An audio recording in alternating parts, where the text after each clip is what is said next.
Today, we are holding Mean Arms responsible for its role in that devastating day. Breaking as we come on the air live at 5, gun manufacturer Mean Arms will pay the families of the May 14th mass shooting victims $1.75 million. And that announcement came from the state attorney general just 2 hours ago. Good evening, I'm Mary Alice Demler. And hello everyone, I'm Scott Levin. We have team coverage for you tonight. Our Nate Benson is standing by with some new reaction from local lawmakers. But first, our Claudine Ewing leads us off with details on this deal. Claudine. Scott and Mary Alice, we are inside of the Merriweather Library. That's where this announcement was made today by the New York State Attorney General. It's being called a global settlement with the gun accessory manufacturer Mean Arms, as you indicated earlier. They make that magazine lock called the MA lock, a device to lock a magazine onto a rifle. The 514 shooter had an AR-15 style rifle with that very lock. And so as part of the settlement today, Mean Arms will no longer sell the MA lock in the state of New York. They will also pay $1.75 million, as you mentioned, to the victims' families, to those injured, to those traumatized survivors in the community as well.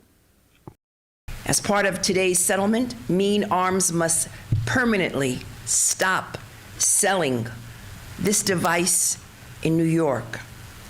They must also make sure all product packaging easily states it cannot be sold or resold in New York. We took the deposition of the firearms dealer at Vintage Arms who sold the Buffalo shooter an AR-15 rifle with the MA lock installed. Because of hard work like that, and because of the victims and their lawyers' grit, we have reached a settlement with Vintage Firearms, that gun dealer, and the shooter's parents, in addition to Mean Arms. That was another biggie that we learned today, a settlement reached with the gun store where that gun was actually purchased, as well as with the parents of the May 14th shooter. We're going to have much more coming up, as well as interviews at 5:30, but for now we want to toss it out to my colleague Nate Benson. He is standing live outside of the Top Supermarket right here on Jefferson Avenue with some very strong words we heard today from lawmakers. Nate.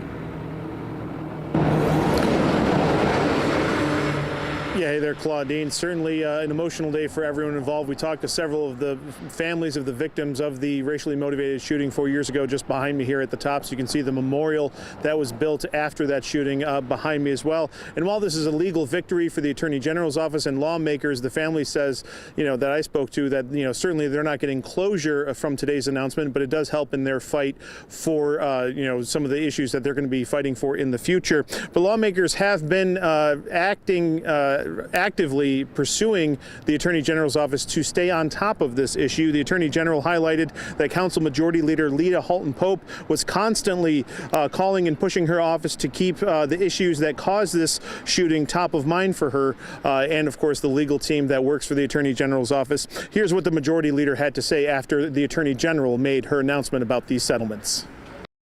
May 14th was meant to terrorize us. Instead, it strengthened our resolve. And we continue to fight for justice, for safety, and for Jefferson Avenue, because we're Jefferson strong, and we will never stop. Again, the families I spoke to today said certainly this does help to a certain degree in funding their future legal fights. The Garnell Whitfield, I spoke to him shortly after this announcement as well.